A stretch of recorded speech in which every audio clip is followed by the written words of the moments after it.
Listen carefully, because this is the part nobody ever wants to imagine, yet it's the part that decides who survives and who becomes a cautionary tale.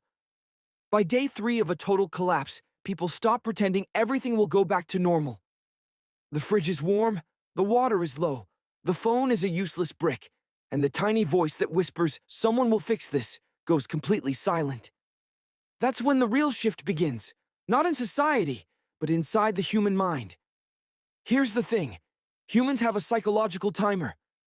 For the first 48 hours, people hold on to rules, manners, and the idea that help is coming.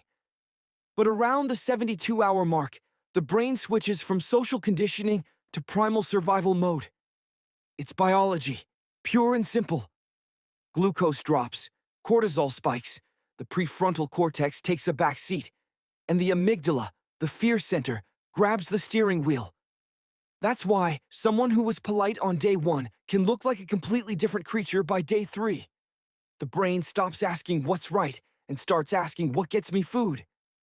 This section is based on practical field survival experience rather than formal academic sources. You'll notice the first change in people's eyes. Less blinking, more scanning. Hunger sharpens instincts. Every stranger becomes a potential threat or resource. Studies on deprivation show that after 72 hours without stability, the human mind begins to misinterpret intentions. A neutral face can look hostile. A simple movement can feel dangerous. That's why misunderstandings explode into violence faster than you think. Not because people are evil, but because stress rewires how danger is detected. Here's the part nobody explains. The brain would rather make 1,000 false alarms than miss one real threat. Then comes the breakdown of cooperation. On day 1 and day 2, everyone teams up, shares supplies, checks on neighbors. But by day 3, the math changes. When resources shrink, trust becomes expensive. People start keeping secrets. They hide food.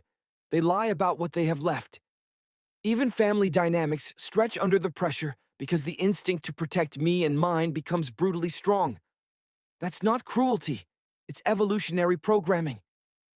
Small groups survive better than large ones, so the brain quietly encourages selfish decisions that feel justified in the moment.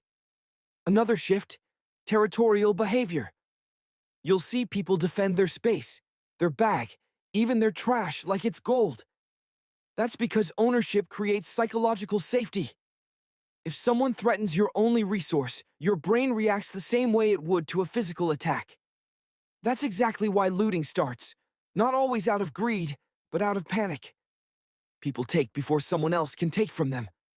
It's primitive, but it's predictable. By day 3, rumor becomes more powerful than reality. Without information, the mind tries to fill the silence with imagination. A sound outside becomes someone breaking in. A moving shadow becomes a desperate stranger. That's how fear evolves into paranoia. And here's the dangerous part. Paranoid people make bold, irreversible choices. They confront, accuse, attack, or run without thinking. And that creates the real danger. Sometimes the collapse doesn't destroy the community. Fear does. Yet here's the twist most people never expect. A small percentage become calmer after day 3. Their brain adapts faster, focuses harder, makes decisions without emotional noise. They become the stabilizers, the ones who think instead of panic. These are the people who survive, not because they're stronger, but because they understand their own mind before it controls them. They accept the situation, conserve energy, manage resources, and read others with clarity instead of fear. Their psychology becomes their strongest weapon. So if you ever want to know who makes it past day 3 in a collapse, don't look at muscles, money, or gear. Look at mental flexibility. The ability to stay rational when the world stops being familiar. The ability to understand hunger without letting it turn into aggression. The ability to trust carefully without surrendering your safety. The collapse doesn't choose survivors. The mind does.